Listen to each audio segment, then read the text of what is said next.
Hi everyone, welcome to central academy. I hope आप लोग अच्छे होंगे। तो आज हम इस वीडियो में बात करेंगे दिसंबर 2021 में जितने भी सीडीपी के ऑनलाइन पेपर हुए थे उनमें से एक सेट आज हम डिस्कस करेंगे। जो और वो सेट है 16 दिसंबर 2021 का सेट है। जितने भी ऑनलाइन पेपर हुए हैं अगर आप उसे सॉल्व कर ले जाते हैं अगर अच्छे से, तो आपका सीडीपी ऑफलाइन पेपर जो है आपको पास होने से कोई नहीं रोक सकता है। अच्छे से आज आपका जो है ऑफलाइन पेपर कर ले जाएंगे। आपका पक्का जो है 30 में 30 पक्का आएगा अगर आप ऑफलाइन ऑनलाइन पेपर अच्छे से डिस्कस कर लेंगे। तो देखते हैं कि क्वेश्चन क्या है ऑनलाइन पेपर का। फर्स्ट क्वेश्चन है कि निम्नलिखित में से कौन सा कथन व्यक्ति के विकास की प्रक्रिया के बारे में सही है। क्वेश्चन क्या कह रहा है कि जो है निम्नलिखित में से कौन सा कथन व्यक्ति के विकास की प्रक्रिया के बारे में सही है।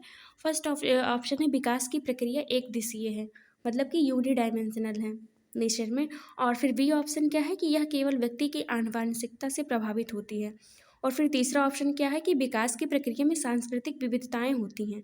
और फिर चौथा ऑप्शन है कि विकास केवल वातावरणीय कारकों द्वारा निर्धारित होता है। क्वेश्चन है कि कौन सा कथन व्यक्ति के विकास की प्रक्रिया के बारे में सही है, मतलब कि जो प्रिंसिपल ऑफ डेवलपमेंट है जो है उसके बारे में क्या सही है। तो फर्स्ट ऑप्शन विकास की प्रक्रिया एक दिशीय होती है, तो नहीं, विकास की प्रक्रिया एक दिशीय नहीं होती है। विकास की जो प्रक्रिया है वो मल्टी डायमेंशनल होती है या फिर बहुआयामी होती है, या फिर एक दिशीय नहीं होती है, बहुआयामी होती है, जिसमें जो है SPCF जिसे हम सोशल फिजिकल कॉग्निशन या इमोशन सब आदि एक दूसरे से जुड़े होते हैं। तो इसीलिए जो हमारा विकास है वो बहुआयामी होता है। और फिर ये हमारा रॉन्ग ऑप्शन है। फिर दूसरा ऑप्शन यह केवल व्यक्ति की आनुवंशिकता से प्रभावित होता है, तो नहीं, यह के सिर्फ व्यक्ति की आनुवंशिकता से ही नहीं बल्कि जो है वातावरण से भी प्रभावित होता है। तो ये भी हमारा रॉन्ग आंसर हुआ, ऑप्शन हुआ। फिर थर्ड ऑप्शन है कि विकास की प्रक्रिया में सांस्कृतिक विविधताएं होती हैं।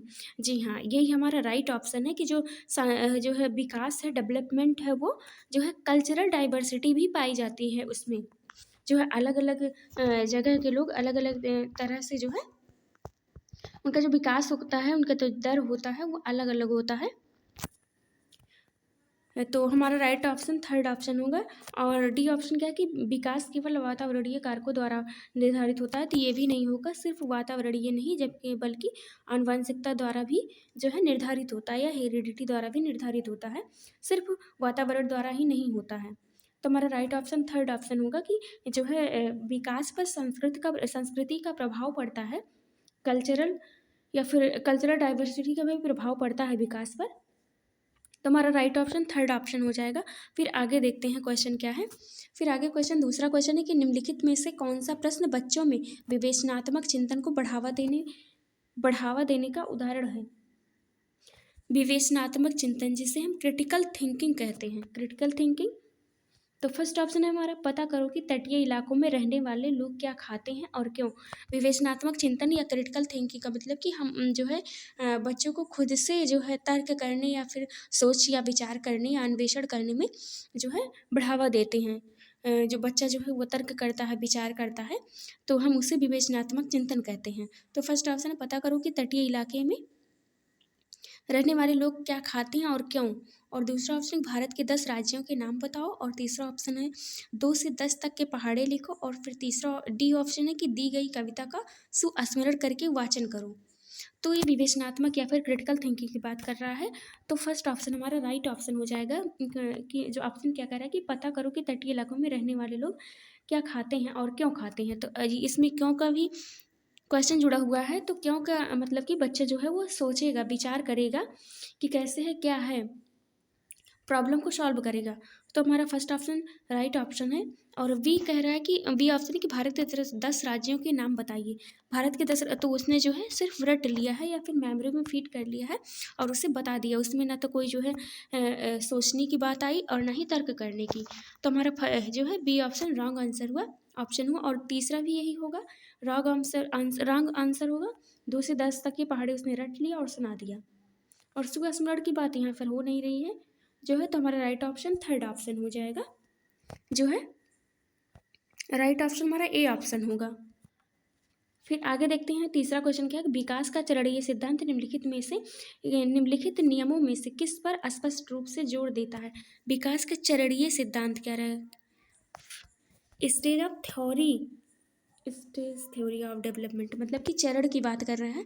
फर्स्ट ऑप्शन है कि जो है विकास की निरंतरता, और दूसरा है विकास की अनिरंतरता, तीसरा विकास को प्रभावित करने वाले सांस्कृतिक कारक, फिर चौथा है विकास प्रक्रिया संबंधित वातावरणीय कारक। क्वेश्चन जो है वो विकास के चरणीय सिद्धांत की बात कर रहा है। तो हमारा राइट ऑप्शन क्या हो जाएगा, डिसकंटिन्यूअस या फिर डिसकंटिन्यूटी ऑफ डेवलपमेंट होगा। जो है जो कॉग्निशन वो कॉग्निटिव थ्योरी जो हमारी है जीन पियाजे ने दिया है, उन्होंने जो है जितने भी उनकी स्टेजेस हैं उनको जो थ्योरी है हमारी संज्ञानात्मक विकास का सिद्धांत जीन पियाजे का, उन्होंने अपने जो है सिद्धांत प्रिंसिपल या सिद्धांत को थ्योरी को जो है उन्होंने चरण में बांट दिया है या फिर स्टेजेस में बांट दिया है, जिसकी वजह से उनकी जो विकास है उनका जो विकास है वो डिसकंटिन्यूअस हो गया है। तो हमारा इसीलिए जो है वो ये क्वेश्चन उसी की बात कर रहा है, तो हमारा राइट ऑप्शन जो है सेकंड ऑप्शन हो जाएगा। फिर तीसरा है, चौथा क्वेश्चन है कि निम्नलिखित में से कौन से कारकों द्वारा विद्यालयों में बच्चों का अधिगम से जुड़ाव प्रभावित होता है। क्वेश्चन है कि निम्न कारकों में से कौन कारकों द्वारा विद्यालयों में बच्चों का अधिगम से जुड़ाव प्रभावित होता है। फर्स्ट है पारिवारिक सामाजिकरण, दूसरा समकक्षी संबंधों, और फिर तीसरा है सांस्कृतिक मूल्य, और फिर चौथा है बच्चों का आत्मसम्मान। पारिवारिक अधिगम से जुड़ाव की बात कर रहा है, तो हमारा ये भी सही है, और फिर हमारा फर्स्ट भी सही और सेकंड भी सही और थर्ड भी सही है। मतलब कि हमारा जो है सी ऑप्शन जो है राइट ऑप्शन हुआ। First second third and fourth हमारा राइट ऑप्शन होगा। फिर आगे देखते हैं, जीन पियाजे के अनुसार पूर्व संक्रियात्मक चरण में बच्चे निम्न में से क्या कर पाते हैं। पूर्व संक्रियात्मक मतलब कि प्री ऑपरेशनल स्टेज की बात कर रहे हैं। प्री ऑपरेशनल स्टेज जो कि क्या है, जो कि हमारा जो सेंसरी मोटर स्टेज है, बच्चे का पहला जो है स्टेज है वो 0 से 2 है, और फिर दूसरा स्टेज हमारा जो है ये 2 से 7 वर्ष की है। कितना, 2 से 7 वर्ष, मतलब कि हमारा जो प्री ऑपरेशनल स्टेज है वो 2 से 7 वर्ष की अवस्था होती है, पूर्व संक्रियात्मक अवस्था। तो उसमें कहा कि चरण में बच्चे निम्नलिखित से क्या करते हैं, कौन सी प्रक्रिया करते हैं। तो फर्स्ट ऑप्शन है प्रतिलोमिक चिंतन मतलब कि रिवर्सिबल थिंकिंग, और दूसरा है मेक बिलीव प्ले मतलब कि प्रतीकात्मक खेल, और फिर तीसरा है अनुक्रमिक वर्गीकरण मतलब हेरार्कियल क्लासिफिकेशन, फिर डी है कंजर्वेशन या फिर संरक्षण। तो प्री ऑपरेशनल स्टेज में बच्चे जो हैं वो प्रतीकात्मक खेल खेलते हैं, तो हमारा राइट ऑप्शन थर्ड ऑप्शन हो जाएगा।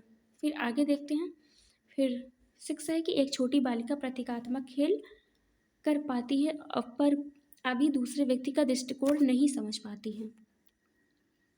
और फिर आगे है कि और वह अपनी पकड़ से बाहर की घटनाओं की वजह से आसानी से परेशान हो जाती है। जीन पियाजे द्वारा सुझाए गए चरणों में से कौन सा चरण इस बालिका के वर्तमान स्तर को अंकित करता है। ये प्रतीकात्मक खेल की बात कर रहा है, आप वैसे ही समझ लीजिए ये प्रतीकात्मक खेल की बात कर रहा है। तो हमारा राइट ऑप्शन जो है ये बी ऑप्शन हो जाएगा, प्री ऑपरेशनल स्टेज। और ये स्टेज जो है जो कि 2 से 7 वर्ष की स्टेज है, जिसमें बच्चा जो है प्रतीकात्मक खेल खेलते हैं। तो हमारा राइट ऑप्शन बी ऑप्शन हो जाएगा। फिर आगे देखते हैं क्वेश्चन नंबर 8 है कि लेव वाइगोत्स्की के अनुसार निम्न में से किसके लिए समीपस्थ विकास का क्षेत्र इस्तेमाल करना चाहिए। समीपस्थ विकास का क्षेत्र जिसे हम जेडपीडी या फिर जोन ऑफ प्रॉक्सिमल डेवलपमेंट भी कहते हैं, जेडपीडी जिसे हम जोन ऑफ प्रॉक्सिमल डेवलपमेंट भी कहते हैं। तो फिर फर्स्ट ऑप्शन है कि अध्यापन और मूल्यांकन में, दूसरा केवल अध्यापन में, तीसरा है केवल मूल्यांकन में, और चौथा है प्रवाही बौद्धिकता की पहचान के लिए। तो फिर इसमें जो है लेव वाइगोत्स्की के अनुसार निम्न में से किसके लिए समीपस्थ विकास क्षेत्र का इस्तेमाल करना चाहिए। तो हमारा राइट ऑप्शन फर्स्ट ऑप्शन हो जाएगा, अध्यापन और मूल्यांकन के लिए। फिर आगे देखते हैं नाइन्थ क्वेश्चन क्या है। नाइन्थ क्वेश्चन है कि एक विशिष्ट संप्रत्यय को पढ़ाने हेतु एक अध्यापिका बच्चे को आधा हल किया हुआ उदाहरण देती है। फिर लेव वाइगोत्स्की के अनुसार अध्यापिका किस रणनीति का इस्तेमाल कर रही है। मतलब कि एक अध्यापिका है जो कि पढ़ाने हेतु एक बच्चे को आधा हल किया हुआ सवाल देती है जो है, या फिर एग्जाम्पल्स देती है। उसके बाद हुआ लेव वाइगोत्स्की के अनुसार जो है अधिका किस रणनीति का इस्तेमाल करें। तो लेव वाइगोत्स्की जो है उन्होंने क्या इसका फोल्डिंग की बात की है, तो इसमें यही यूज कर रही है, मतलब कि बच्चे को हिंट दे रही है बच्चे को। तो हमारा राइट ऑप्शन बी ऑप्शन हो जाएगा, इसका फोल्डिंग की बात को कर रही है। फिर आगे देखते हैं क्वेश्चन 10वां क्वेश्चन है, निम्नलिखित में से कौन सी अभिवृत्ति एक प्रगतिशील कक्षीय माहौल के अनुसार है। मतलब कि क्लासरूम जो है इन्वायरमेंट प्रोग्रेसिव क्लासरूम की बात करें, मतलब कि प्रगतिशील कक्षा की बात, जिसमें जो है बच्चा जो है वो सेंटर्ड में है। तो फिर हम फर्स्ट ऑप्शन देखेंगे कि निर्णय निर्धारित बच्चों की सहभागिता, और फिर दूसरा भयमुक्त व अधिगम वातावरण की संरचना, तीसरा विद्यार्थियों की व्यक्तिगत विभिन्नताओं को ध्यान रखना, और फिर डी है अध्यापक द्वारा बाह्य अनुशासन कायम करना। तो हमारा राइट ऑप्शन सी ऑप्शन हो जाएगा, क्योंकि जो है विद्यार्थी की व्यक्तिगत विभिन्नताओं का ध्यान रखना वो प्रगतिशील कक्षा की बात कर रहा है, जिसमें जो है बच्चा सेंटर्ड में होता है, बच्चा सेंटर में रखकर उनकी जो है सुविधाओं को ध्यान में रखा जाता है।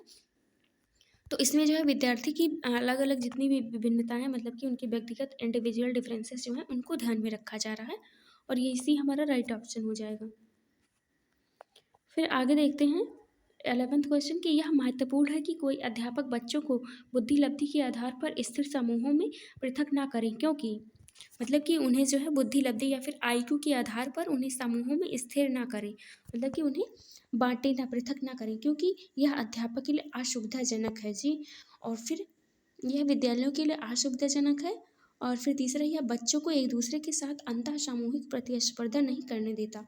फिर डी ऑप्शन है, बुद्धि लब्धि संकल्पना अस्थायी नहीं है और यह बच्चों को चिन्हित करने के लिए जिम्मेदार हो सकती है। तो हमारा राइट ऑप्शन डी ऑप्शन होगा कि IQ के आधार पर बच्चों को कभी पृथक नहीं किया जाता है, और वो तो हमारा राइट ऑप्शन हुआ डी ऑप्शन की जो बुद्धि लब्धि है IQ वो अस्थायी नहीं और वो यह बच्चों को चिन्हित करने के लिए जिम्मेदार हो सकती है। तो हमारा राइट ऑप्शन डी ऑप्शन होगा। फिर आगे देखते हैं क्वेश्चन कि हार्वर्ड गार्डनर के सिद्धांत के अनुसार, हार्वर्ड गार्डनर ने हमारी जो है मल्टीपल इंटेलिजेंस की थ्योरी दी है, बहुबुद्धि का सिद्धांत दिया है उन्होंने। तो फिर देखते हैं क्वेश्चन कि उनके अनुसार एक कक्षा में तरह तरह की अध्यापन रणनीतियों का इस्तेमाल होना जरूरी है, क्योंकि फर्स्ट ऑप्शन है यह बहुबौद्धिकता को निष्पादित करने में मददगार है, मतलब मल्टीपल इंटेलिजेंस को। और फिर बी ऑप्शन है कि यह सामान्य बौद्धिकता को बढ़ाने में मददगार है, और फिर तीसरा यह तारक विद्यार्थी बनाने में मददगार है, और फिर मतलब कि क्रिएटर स्टार। और फिर डी है यह व्यवहारिक बौद्धिकता के बढ़ाने में मददगार है। तो हमारा राइट ऑप्शन फर्स्ट ऑप्शन हो जाएगा कि, और उन्होंने जो है बहुबुद्धि का सिद्धांत दिया है, तो हमारा राइट ऑप्शन फर्स्ट ऑप्शन ही होगा कि यह बहुबौद्धिकता को निष्पादित करने में मददगार है। फिर आगे देखते हैं 13 क्वेश्चन क्या है कि एक 1.5 से 2.5 साल की उम्र के बच्चों द्वारा अक्सर उच्चारित द्विशब्दीय उच्चारणों को क्या कहा जाता है। मतलब कि द्विशब्दीय उच्चारण की बात करें, मतलब कि एक वर्ड और एक वर्ड जोड़ के जो है वो सेंटेंस को बनाता है, तो उसे क्या कहते हैं। एक ये 1.5 और 2.5 साल की बात कर रहा है, मतलब कि 18 से 24 महीने की बात कर रहा है। तो फर्स्ट ऑप्शन है वो वाचन का अधिविस्तारण, फिर दूसरा ओवर एक्सटेंशन ऑफ स्पीच जिसे हम कहते हैं, और फिर दूसरा है तार प्रसारित वाचन, मतलब कि टेलीग्राफिक स्पीच, और तीसरा नववाद, फिर चौथा है बकवाद, मतलब बैबलिंग। हमारा राइट ऑप्शन जो है बी ऑप्शन हो जाएगा, टेलीग्राफिक स्पीच इसको हम कहते हैं, जब बच्चा जो है एक शब्द जोड़कर एक सेंटेंस का यूज करता है, मतलब कि एक सेंटेंस बनाता है, तो हम उसे टेलीग्राफिक स्पीच कहते हैं। और ये जो है 18 से 24 महीने में आता है, या फिर 1.5 से 2.5 साल के बच्चों के लिए होता है। ये 18 से 24 महीने के बच्चों के लिए होता है, मतलब कि ये टेलीग्राफिक स्पीच उन बच्चों को आता है, या फिर 2.5 से 1.5 साल जिसे हम कहते हैं, 1.5 से 2.5 साल बच्चों को। तो हमारा राइट ऑप्शन जो है वो सेकंड ऑप्शन हो जाएगा, मतलब बी ऑप्शन।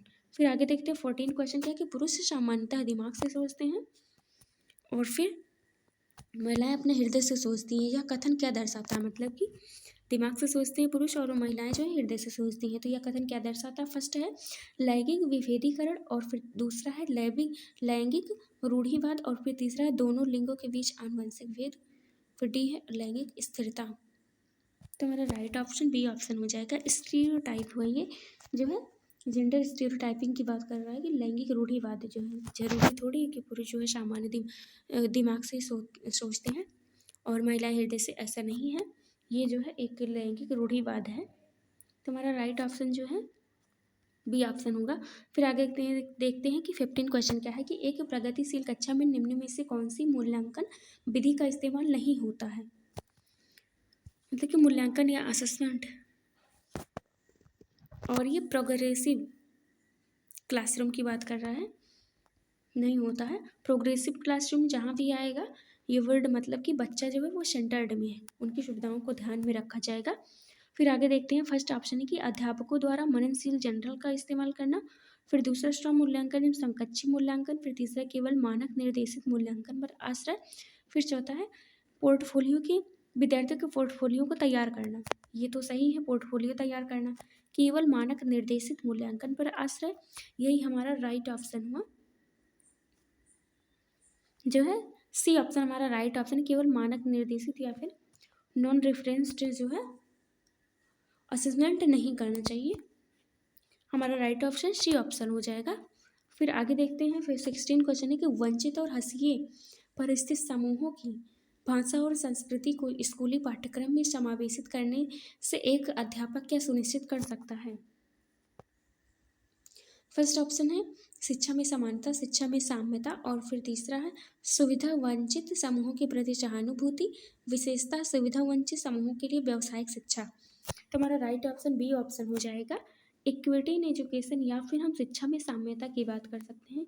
यही हमारा राइट ऑप्शन वो वंचित या फिर हसीिए परिचित समूहों की भाषा और संस्कृति को स्कूली पाठ्यक्रम में जो है शिक्षा में साम्यता सुनिश्चित कर सकती है। तो हमारा राइट ऑप्शन बी ऑप्शन हो जाएगा।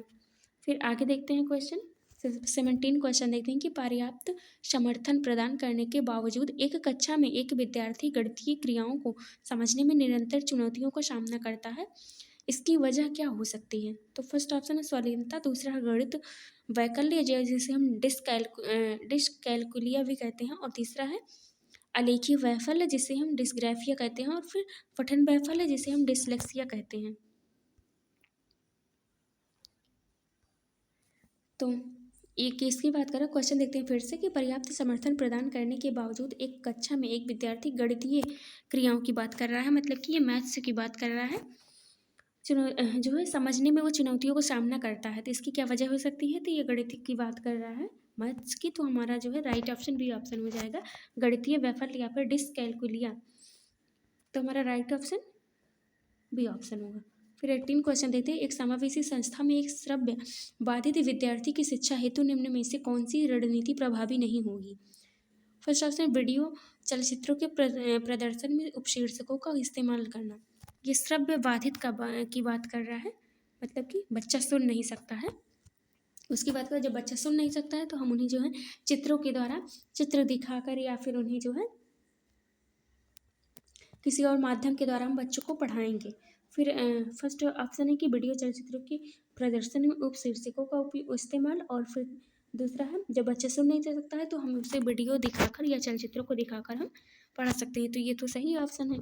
फिर दूसरा है पढ़ाते हुए अभिव्यक्तिक शारीरिक गतिविधियों और संकेतों का इस्तेमाल करना, मतलब कि उसे इशारों के द्वारा पढ़ाना, ये भी सही ऑप्शन हमारा। फिर तीसरा है मौखिक संप्रेषण के साथ साथ शाब्दिक चित्रित संप्रेषण का इस्तेमाल करना, मौखिक संप्रेषण के साथ साथ शाब्दिक चित्रित संप्रेषण का इस्तेमाल करना, और फिर डी ऑप्शन है संप्रेषण हेतु मुख्यतः मौखिक माध्यम पर आश्रित रहना। ये हमारा राइट ऑप्शन है, यही हमारा रॉन्ग आंसर क्योंकि नहीं पूछा गया है।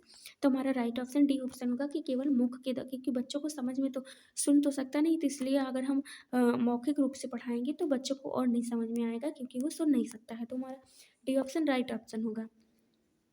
फिर आगे देखते हैं 19 क्वेश्चन के निम्नलिखित में से किस कक्षीय प्रक्रिया का विश्लेषण किसी अध्यापक के वंचित समूहों के प्रति गणित गूढ़ पूर्वाग्रहों को उजागर कर सकता है। तो फर्स्ट ऑप्शन है कि लिंग, जाति और आर्थिक श्रेणी के आधार पर निर्धारित आसन व्यवस्था। फिर दूसरा है अध्यापक का निपुणता उन्मुखी अभिप्रेरणा शैली को प्रोत्साहन करना। फिर तीसरा है अधिगम कठिनता अनुभव करने वाले बच्चों के लिए यथोचित समायोजन करना। फिर चौथा है ऑप्शन है कि बच्चों की शिक्षा प्रणाली के यंत्रवादी पहलुओं का परीक्षण प्रतिरोधी और चुनौती देने के लिए प्रोत्साहित करना। तो हमारा राइट ऑप्शन फर्स्ट ऑप्शन हो जाएगा कि लिंग, जाति और आर्थिक श्रेणी के आधार पर उन्हें कभी भी निर्धारित आसन व्यवस्था या फिर जो है सेटिंग अरेंजमेंट कभी भी निर्धारित वो जो है लिंग, जाति या फिर जो है आईक्यू के आधार पर या फिर आर्थिक श्रेणी के आधार पर उन्हें कभी भी बांटना नहीं चाहिए। तो हमारा फर्स्ट ऑप्शन राइट ऑप्शन होगा। फिर 20वां क्वेश्चन देखते हैं कि कक्षा में सृजनात्मकता को बढ़ावा देने के लिए विद्यार्थियों को कैसे अवसर प्रदान करने चाहिए। सृजनात्मकता मतलब कि जो है क्रिएटिविटी की बात कर रहे हैं। तो फिर फर्स्ट ऑप्शन है विशिष्ट उपलब्ध उपलब्धि वर्ग में फर्स्ट ऑप्शन है कि विशिष्ट उपलब्धि वर्ग में सम्मेलन के, और फिर दूसरा मौलिक खोज और सोच को बढ़ावा से, और फिर तीसरा है परीक्षा देने के बेहतर कौशल विकसित करने के, और फिर डी है अविचारिक सोच सीखने की। तो हमारा राइट ऑप्शन बी ऑप्शन हो जाएगा, क्योंकि ये सृजनात्मकता या फिर क्रिएटिविटी की बात कर रहा है। और क्रिएटिविटी कब आएगी, जब हम उसे अन्वेषण करेंगे या फिर तर्क सोच प्रॉब्लम सॉल्विंग आदि हम जो है करेंगे। तो हमारा राइट ऑप्शन बी ऑप्शन होगा, मौलिक खोज और सोच को बढ़ाने से जो है सृजनात्मकता को बढ़ावा देंगे। तो आज हम इस वीडियो में हमने आज डिस्कस किया है जो है कौन सा हमारा सेट था, 16 दिसंबर का था, मतलब कि 16 दिसंबर 2021 का पेपर था, ऑनलाइन पेपर हुआ था, उसका पेपर है। फिर अगले दिन हम किसी और सेट, कोई और सेट हम CDP का जो है एनालिसिस करेंगे। तो आज ये हम अपना वीडियो यहीं ख़त्म करते हैं। अगर वीडियो पसंद आया हो तो आप लाइक और सब्सक्राइब आप कर सकते हैं। धन्यवाद।